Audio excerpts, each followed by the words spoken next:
सुनले बानी सावन में शिव के धाम सुहाला हो, के धाम सुहाला हो। जे भी दर्शन करे ओकर दुखवा दूर हो जाला हो, दुखवा दूर हो जाला। झारखंड में देवघर नगरी, झारखंड में देवघर नगरी बाटे मशहूर। सुन धनिया हो कांवर लेके दर्शन करे जाइब हम जरूर। सुन धनिया हो कांवर लेके दर्शन करे जाइब हम जरूर।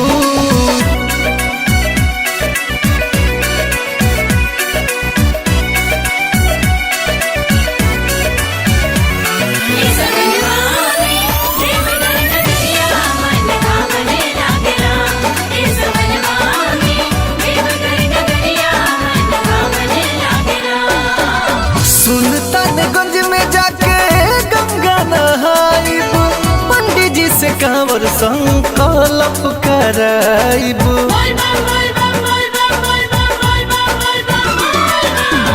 सुल्तानगंज में जाके गंगा नहाइब, पंडित जी से कांवर संकल्प कराइब।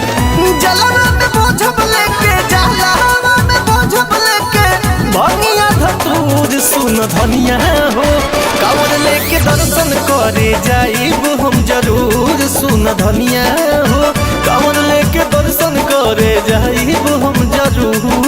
जाइब हम जरूर, जाइब हम जरूर।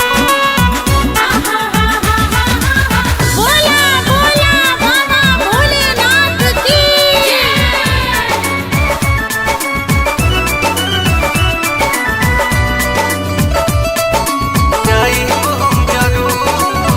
महेश परदेसी जई है विजय चौहान हो, संगे रही है अभय पांडे मुन्ना मुस्कान हो।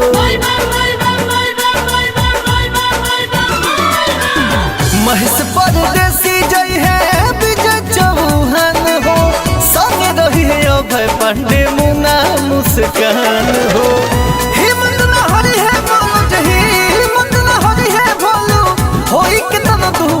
सुन धनिया हो कांवर लेके दर्शन करे जाइब हम जरूर। सुन धनिया हो कांवर लेके दर्शन करे जाइब हम जरूर। झारखंड में देवघर नगरी, झारखंड में देवघर नगरी बाटे मशहूर। सुन धनिया हो कांवर लेके दर्शन करे जाइब हम जरूर। सुन धनिया हो कांवर लेके दर्शन करे जाइब हम